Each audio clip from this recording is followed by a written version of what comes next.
An armistice with Italy has been concluded. It is a great victory for the United Nations, but it was also a great victory for the Italian people.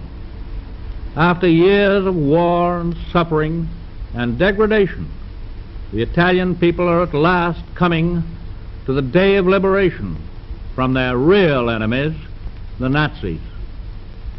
But let us not delude ourselves that this armistice means the end of war in the Mediterranean.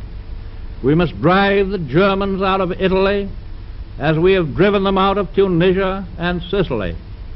We must drive them out of France and all other captive countries. And we must strike them on their own soil from all directions.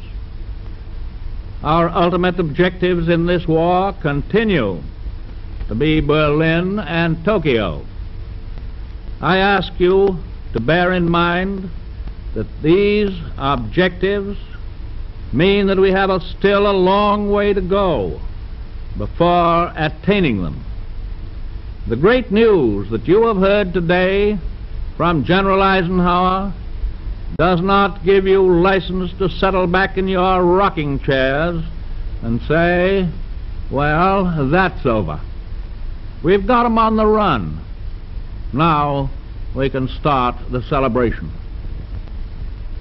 This war does not and must not stop for one single instant. Our fighting men know that. Now it is your turn.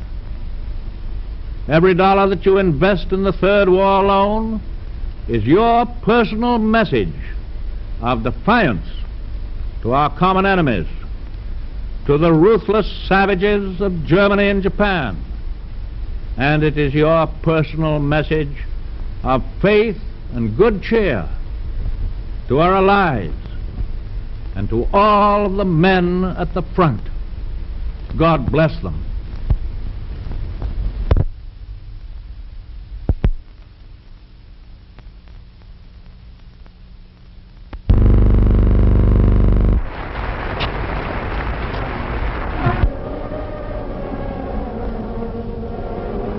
You will feel that we are your worthy brothers in arms, and you will know that we shall never tire nor weaken, but march with you into any quarter of the world that may be necessary to establish the reign of justice and of law among men.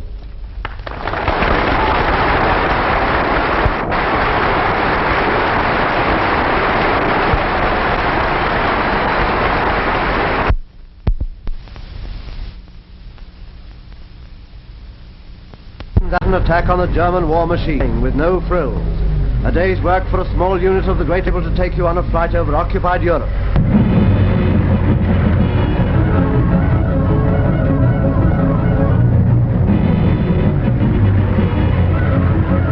The streets and roads of France.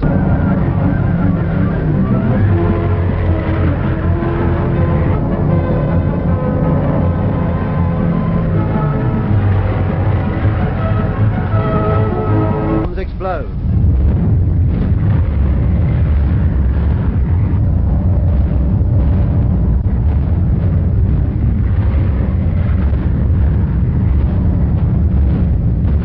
Over Europe. In the years when we were at peace, Germany was all terrorized people from Guernica to Chungking. See poetic justice born in triumph on those black wings.